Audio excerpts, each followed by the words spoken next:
17 سالہ جرنیل محمد بن قاسم کی داستان و شجاعت۔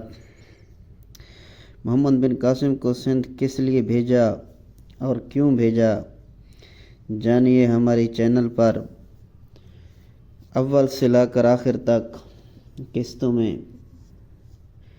قسط نمبر 13، غمگین قیدی، حصہ اول۔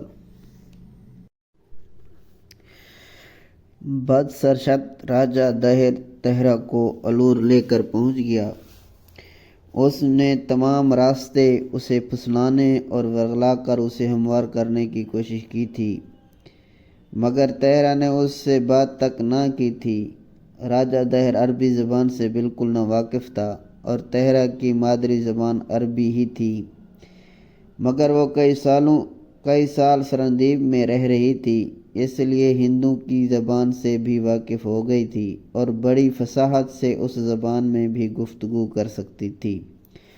مگر راجہ دہر سے اسے نفرت تھی، اور نہ صرف دہر سے بلکہ ہر ہندو سے، اس لیے وہ ان میں سے کسی سے بھی بات نہ کرتی تھی۔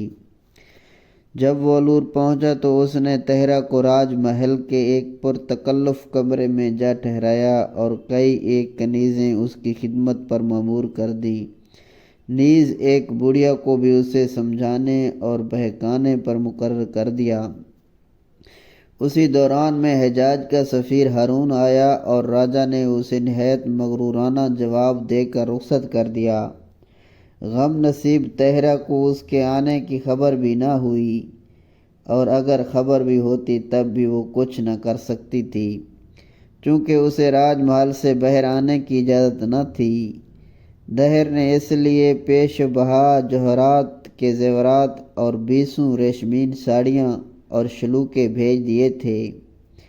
وہ چاہتا تھا کہ کسی طرح سے اسے ممنون بنا کر اپنے ڈھب پہ لگا لے، لیکن وہ نہ جانتا تھا کہ مسلمان عورت یا مرد، لڑکا ہو یا لڑکی، حریص نہیں ہوتے اور کسی قیمت پر بھی اپنی آبرو نہیں دیتے۔ حقیقت یہ ہے کہ عورت کا جوہر اس کی آب و عصمت ہی ہے۔ شریف عورتیں مر جاتی ہیں لیکن عصمت پر دھبا نہیں آنے دیتی۔ عصمت مآب عورتوں سے خدا اور خدا کا رسول، خدا کے فرشتے سب خوش رہتے ہیں اور دنیا ان کی عزت سے دیکھتی ہے، اور جو عورتیں عصمت جیسا نایاب گوہر کھو دیتی ہیں، ان سے خدا اور اس کا رسول نہ خوش ہو جاتے ہیں اور فرشتے بھی ان پر لعنت بھیجتے ہیں۔ دنیا الگ ان کو بری نظروں سے دیکھتی ہے، بلکہ وہ خود بھی اپنی نظروں میں حقیر ہو جاتی ہیں۔ تہرا پیکر عصمت تھی۔ وہ جوہرات، موتیوں، گوہر اور لال و یاقوت کو اپنی عصمت کے سامنے بے حقیقت سمجھتی تھی، چنانچہ اس نے نہ زیورات کی طرف آنکھ اٹھا کر دیکھا اور نہ کپڑوں ہی کی طرف نظر بھر کر دیکھا۔ ہر چند کنیزوں نے اسے سمجھایا، اسے کپڑے بدلنے اور زیورات استعمال کرنے کے لیے کہا، مگر اس نے انکار کر دیا اور نہایت استقلال سے اس انکار پر ڈٹی رہی۔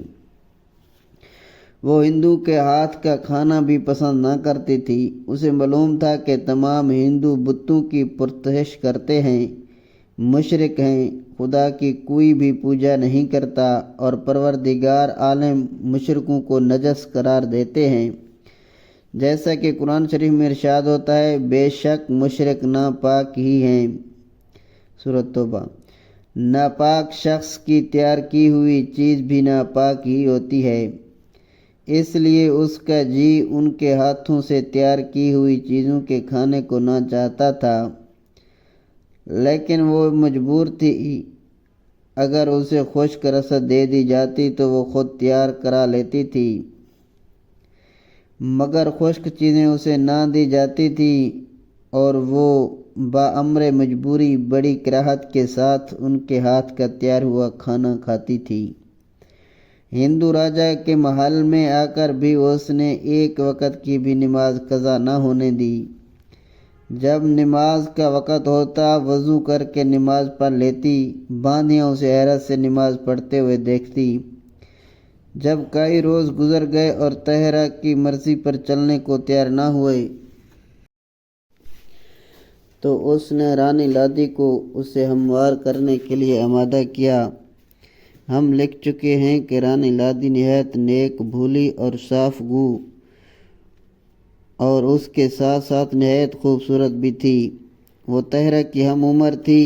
ایک روز وہ بیش قیمت پوشاک اور لاکھوں روپے کی مالیت کے زیورات پہن کر طاہرہ سے ملنے کے لیے گئی۔ اس نے پہلے طاہرہ کو نہ دیکھا تھا، البتہ سنا ضرور تھا کہ اس کی پتی یعنی شوہر ایک مسلمان لڑکی کو لائی ہیں اور اسے رنواس یعنی شاہی محل میں ٹھہرایا ہے۔ چونکہ یہ کوئی نئی بات نہ تھی، اکثر سندھ کی حسین لڑکیاں راج محل میں داخل ہوتی رہتی تھیں، اس لیے اسے کچھ تعجب نہ ہوا۔